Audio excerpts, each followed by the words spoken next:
गोगामेला की लड़ाई ने भविष्य को हमेशा के लिए बदल दिया।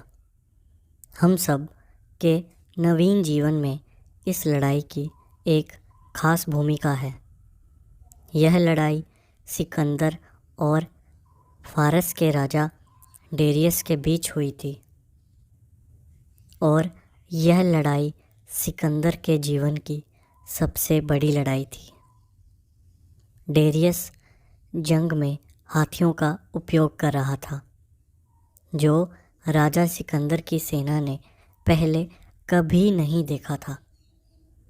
जैसे ही राजा सिकंदर और डेरियस के बीच लड़ाई शुरू हुई, सिकंदर ने सेना की एक छोटी सी टुकड़ी सहित मैदान के दाईं ओर तेजी से घोड़े भगाना शुरू कर दिया था।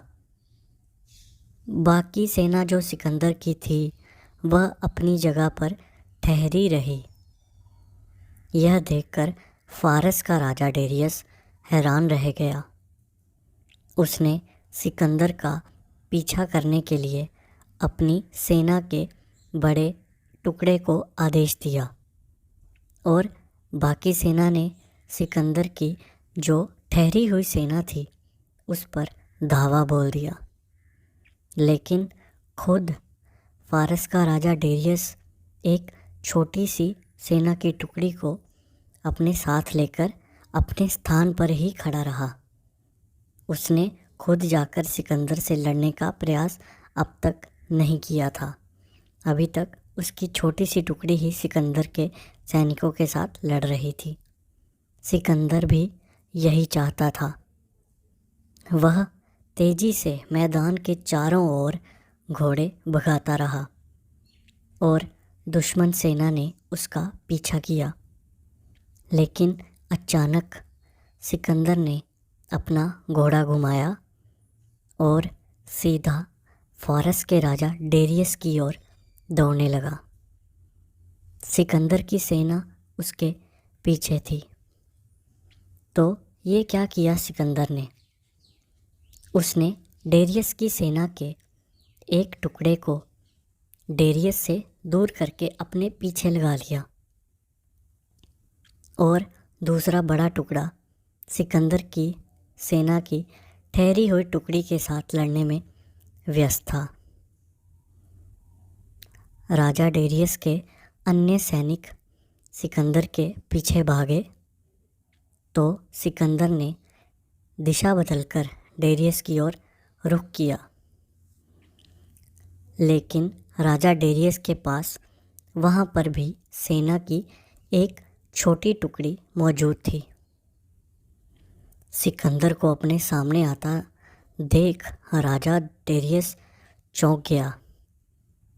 राजा डेरियस की आंखें फटे की फटी रह गई, क्योंकि सिकंदर एक महान राजा था और उसने कई देशों पर अपना कब्जा किया हुआ था, जबकि फारस राजा डेरियस एक छोटी सी टुकड़ी के साथ मैदान में खड़ा था। राजा सिकंदर एक पागल की तरह उसकी ओर दौड़ा आ रहा था। डेरियस वहाँ से भाग निकला और इस तरह गोगामेला की लड़ाई का अंत हुआ। 60,000 फारसी सैनिक उस भीषण लड़ाई में मारे गए, जबकि राजा सिकंदर के सिर्फ और सिर्फ 900 सैनिक ही मारे गए थे।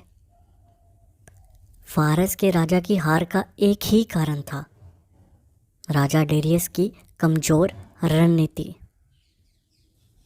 क्या होता अगर डेरियस ने भागते हुए सिकंदर के पीछे अपनी सेना की वह टुकड़ी ना भेजी होती और ज़्यादा से ज़्यादा सेना अपने पास रखी होती? वो सिकंदर का अंत होता। लेकिन सिकंदर एक महान राजा था और उसने कई युद्ध लड़े थे। सिकंदर को हर एक परिस्थिति के बारे में पहले से पता था। लेकिन इस चाल के अलावा भी सिकंदर के पास कोई और चारा नहीं था। राजा सिकंदर की जो जीत थी उसने हर संस्कृति को प्रभावित किया। अगर राजा सिकंदर उस दिन उस फारस राजा डेरियस से लड़ाई को हार जाता तो शायद दुनिया आज कुछ अलग होती। सिकंदर को हराना नामुमकिन था, लेकिन फिर भी डेरियस ने काफ़ी कोशिश की, लेकिन जिसमें वो नाकामयाब रहा, क्योंकि राजा सिकंदर की युद्ध की रणनीति बहुत ही बढ़िया थी। दोस्तों, आपको यह कहानी कैसी लगी हमें कमेंट करके ज़रूर बताएं। साथ ही साथ हमारे चैनल कहानी सुनो को सब्सक्राइब करें। धन्यवाद।